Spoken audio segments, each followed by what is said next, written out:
Ал оқушылар, бүгін біз сендермен өтетін сабағымыз Африка шөлінің аймағының өсімдіктерін қайталаймыз.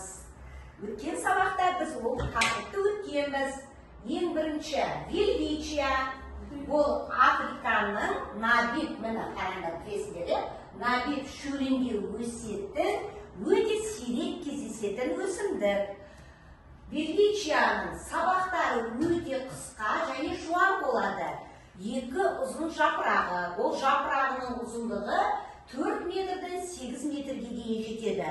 Величия, көрдіңдер ме? Жерде жайлы өседі. Бұл тек Африкада ғана өсетін өсімдік. Алоя. Мына өсімдікті өте жақсы, дұрыс айтасыңдар. Алоя. Бұл өсімдікті әрқайсымыздың үйімізде бар, иә? Ал енді осы өсімдіктің отаны Африка екен. Алояның сабақтары өте жуан болады. Сол себептен ол жерде ылғал көп сақталады. Егер өзінің тамырынан жұлынып қалса да, көп уақытқа дейін ылғалдылығын босатпайды. Келесі өсімдігіміз.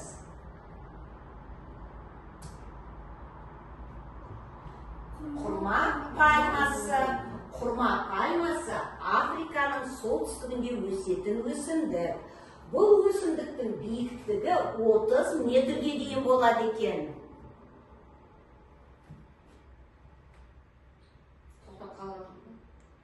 Жабайы қандай?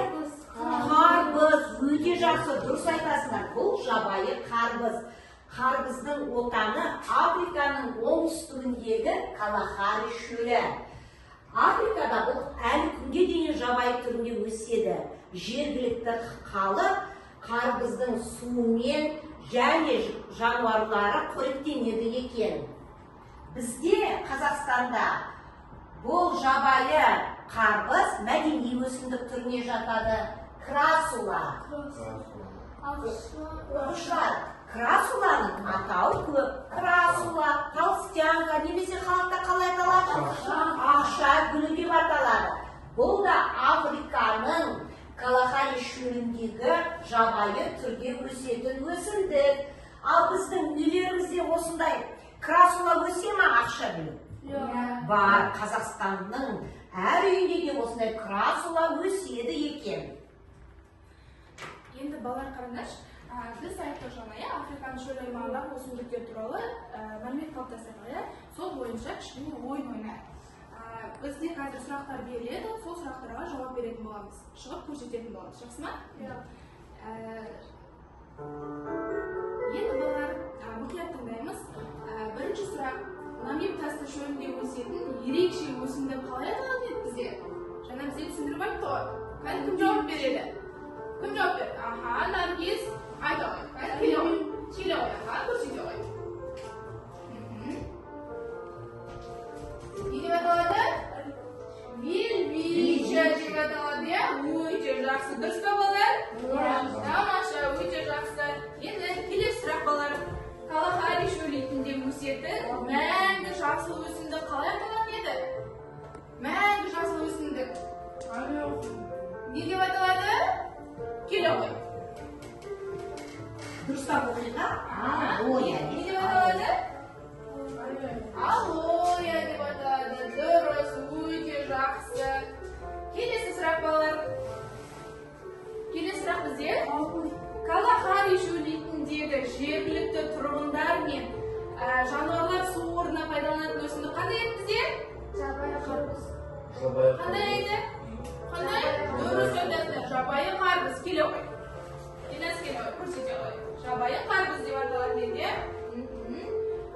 Дұрыс, өте жақсы. Жарайсың. Отыра ғой. Енді балалар, келесі сұрақ. Африканың оңтүстігінде өсетін халықтар, жаңа айттық, ақша гүл деп аталатын өсімдік. Не деп айтты? Ақша гүл. Иә, не деп айтты? Келе ғой, аяққа көрсетші. Кәні? Красула. Не деп айтты? Красула деп айтты. Кәні? Тамаша, өте жақсы. Жарайсың. Отыра ғой. Жақсы. Келесі сұрақ. Африканың солтүстік аймағында өсетін биіктігі 30 метрге дейін жететін өсімдік не деп аталады еді? Құрма. Не деп аталады бірлік? Жақсы, келе көрсетіп қойшы қане. Құрма пальмасы. Құрма пальмасы жақсы, өте жақсы бала, жарайсыңдар. Тамаша, барлық сұраққа біз дұрыс жауап бердік. Жақсы. Өте жақсы. Енді оқушылар, біздің гүл өсіретін бұрышта Африканың өсімдіктері бар ма? Қалашыларын келіңдерші бері қарай.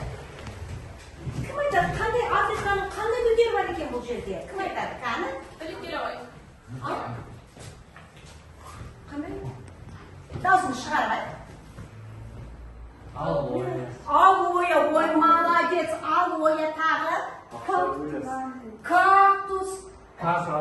Ақша гүлі біз өзіні қалай айтамыз? Красула. Өте жақсы. Көріңдер ма, біз қанша жылдан бері гүл өсіріп жатырмыз, осының арасында да Африкада өсетін гүлдер бар екен. Ал енді осы гүлдің біреуін отырғызайық. Біз кәдімгі бәріміз столды айналып тұрайық. Енді балалар қараңдаршы, мына гүлді біз жаңа не деп атадық? Ақша гүлі. Не деп атадық? Красула деп атадық, иә? Қазір біз бұл жерде көреміз красула гүлінің бірнеше тәсілмен өсіретін қандай түрлері бар екенін танысатын боламыз. Жақсы ма? Және де қалай өсіретінімізді, қандай күтім жасау керек туралы айтатын боламыз. Енді қараңдаршы балалар, біз бұл красула гүлін жапырағынан да және де сабағынан да өсіруге болады. Өте жақсы өсетін өсімдік. Ең алдымен бірінші бұны қиып алайық, иә? Қиып алайық.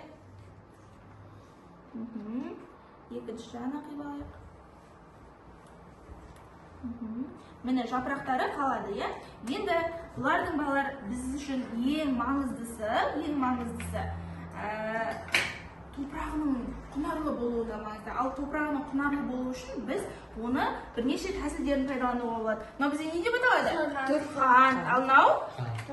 Дрож, дұрыс айтасыңдар. Енді қант пен дрож екеуін араластырып, кел, жақынырақ, екеуін араластырамыз бірге. Бұны не үшін пайдаланамыз? Балалар, осы красула гүлінің жақсы өсуі үшін тықайқыш ретінде пайдаланамыз, иә? Бірінші осылай сеуіп аламыз да. Соңынан балалар, енді мыналарды жаңағы сабағы бойынша және жапырағы бойынша егетін боламыз қазір. Жақсы ма? Сабағы бойынша. Қана, Әлбина көмектесші. Маған су құя ғой. Құя ғой. Енді мынаны жапырағымен отырғызамыз қыздар. Сосын сабағымен отырғызатын боламыз. Міне, жапырағымен отырғыза берсеңдер болады. Қана. Мына жағынан. Сосын сендер отырғызасыңдар. Отырғыза беріңдер. Емес, қазір. Мынаны жапырағымен отырғызамыз, ал мыналарды сабағымен отырғызатын боламыз. Мынаны сабағын қаласың. Енді отырғыза ғой. Міне жай ғана оң қаратасың, осылай отырғызасың. Енді мына осылай ғана отырғызасың. Енді қараңдаршы балалар, бұлар шөл аймақта өсетіндіктен, бұлар өте қатты суды жақсы көрмейтін өсімдіктерге саналады. Бұларды жазды күні аптасына бір-ақ рет, ал қысты күні аптасына 2 рет суғарсақ та жеткілікті. Ал жалпы негізінде бір айға дейін сусыз өмір сүре алады. Енді су ішпейді деп мүлдем су құймай қоймаймыз, иә балалар, иә? Жаздың уақытында қанша рет құямыз суды? Сабағымен қоя ғой. Жапырағымен отырғызамыз, қыздар отырғызыңдар. Отырғыза ғой. Жақсы, алдан сабағымен отырғызайық. Түсінікті ма балалар? Оқушылар, қараңдар, біз бүгін сендермен Африканың шөл аймағының өсімдіктерімен танысып қайталадық, иә? Енді өсіру жолдарында үйрендіңдер. Сабақ ұнады ма сендерге? Өте жақсы. Сабақ қандай?